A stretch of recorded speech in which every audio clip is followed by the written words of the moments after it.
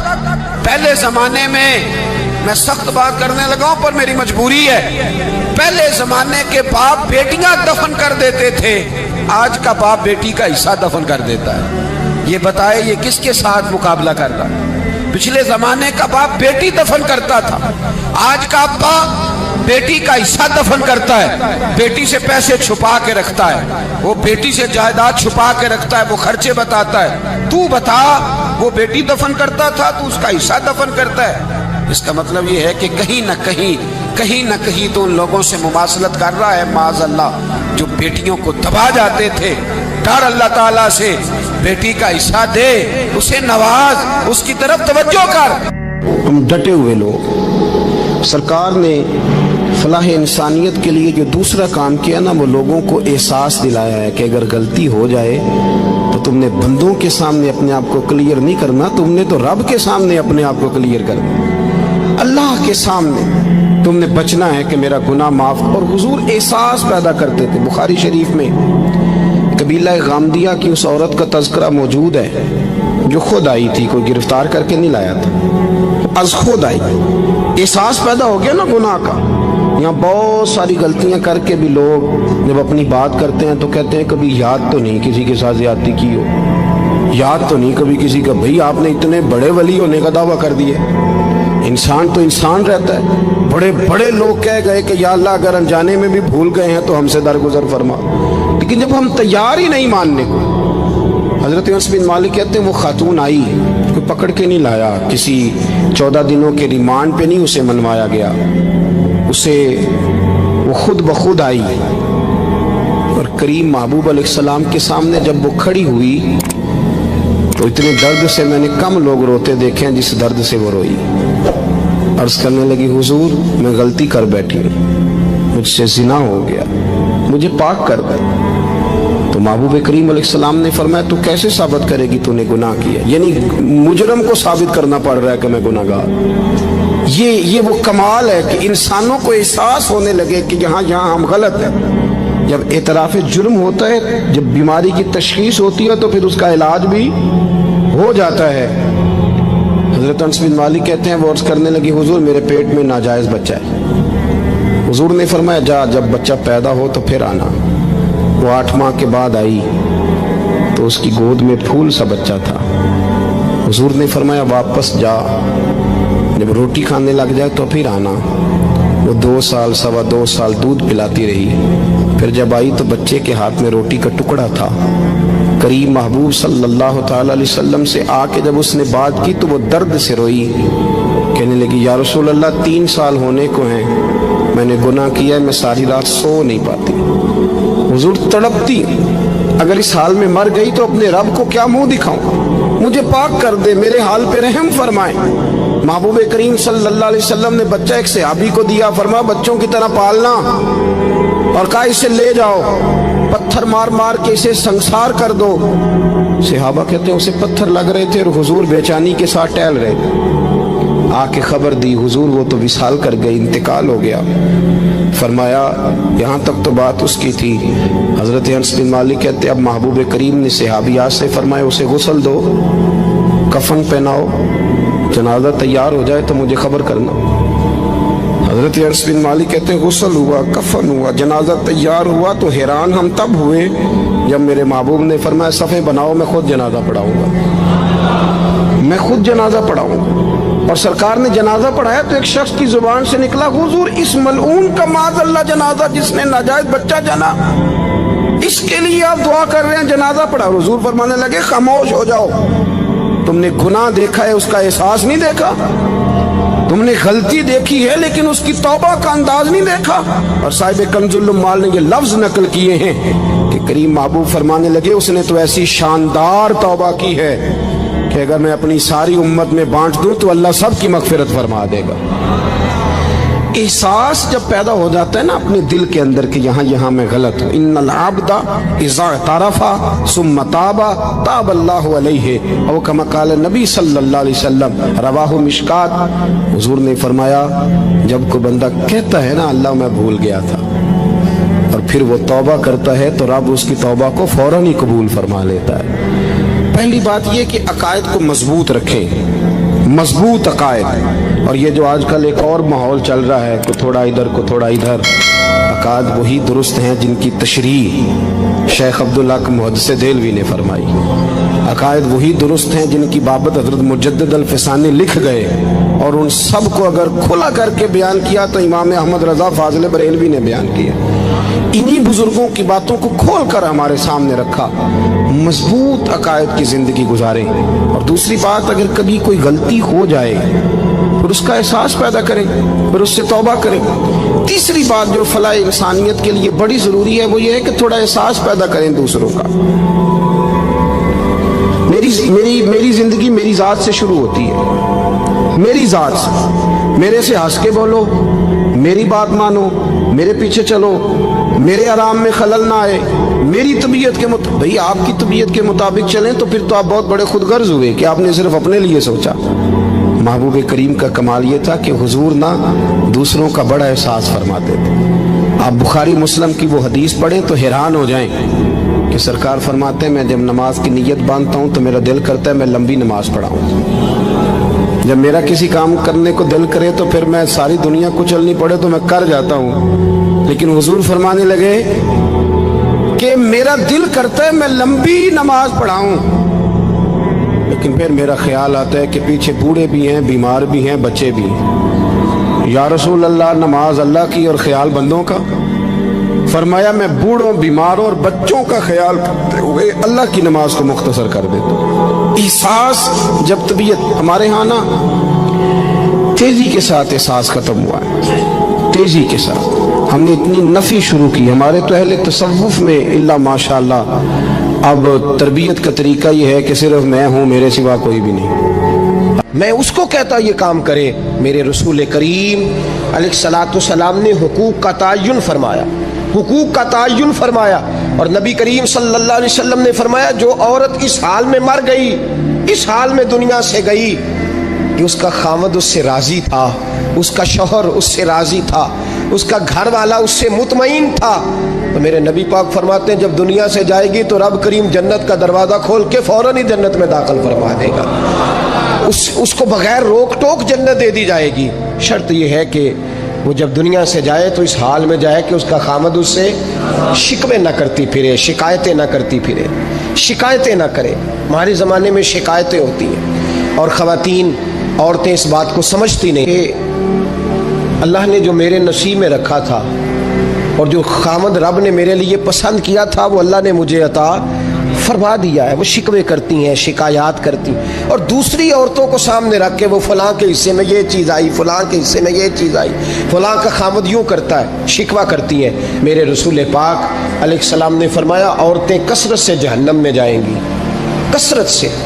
تو ایک صحابی رو پڑے، ایک حدیث میں لفظ یہ ہے رو پڑے، عرض کرنے لگے یا رسول اللہ وہ ہماری مائیں بھی ہیں، بیٹیاں بھی ہیں، بہنیں بھی، حضور جہنم میں جائیں گی؟ نبی پاک صلی اللہ علیہ وسلم نے فرمایا ایک تو وہ عیب جوئی کرتی ہیں، غیبتیں کرتی ہیں، دوسرا رب کا شکر ادا نہیں کرتی، اور تیسرا فرمایا اپنے خامن کا بھی شکریہ ادا نہیں کرتی، بات بات پہ نہ شکری کرتی ہیں، بات بات پہ نہ شکری کرتی، اس سبب سے جہنم میں جائیں۔ عورت کے حقوق کا تعین فرمایا، اور ساتھ ہی میرے رسول پاک علیہ السلام نے مرد کی طرف توجہ فرمائی، اور کیا خوبصورت لفظ ارشاد فرمائے، فرمایا تم میں ہر آدمی اپنے آپ کو اچھا سمجھتا اور اچھا کہتا ہے، ہر آدمی کہتا ہے، لیکن کوئی اگر مجھے آ کے پوچھے گا کہ محبوب آپ کی امت میں اچھا کون ہے، تو حضور فرماتے ہیں میں اسے اچھا سمجھوں گا جو اپنے گھر والوں کے حق میں اچھا ہے، جو اپنی بیوی خیرکم لأہلہ، تم میں سے بہترین وہ ہے جو اپنے گھر والوں کے لیے اچھا ہے۔ اور فرمایا جاؤ میرے گھر جا کے پوچھ لو وانا خیرکم لأہلی، میں تم سب سے زیادہ بڑھ کر اپنے گھر والوں کے لیے اچھا ہوں۔ تم میں بہترین وہ ہے جو اپنے گھر والوں کے لیے، بال بچوں کے لیے، بیوی کے لیے اچھا ہے۔ رسول کریم علیہ الصلوۃ والسلام نے خامن کو حکم دیا اور ارشاد فرمایا کہ عورت ٹیڑھی لکڑی ہے، بیچاری کو اللہ نے عقل پوری نہیں دی۔ ایک بچہ چھوٹا ہوتا ہے، ہمیں پتہ ہوتا ہے کہ اس کا شعور پورا نہیں، اگر کوئی غلطی کرے تو کیا اسے نکال دیا جاتا ہے گھر سے؟ بولے چھوٹا بچہ ہے، وہ کئی دفعہ بڑا نقصان کر دیتا ہے، آپ کیا کہتے ہیں؟ اسے مارتے ہیں؟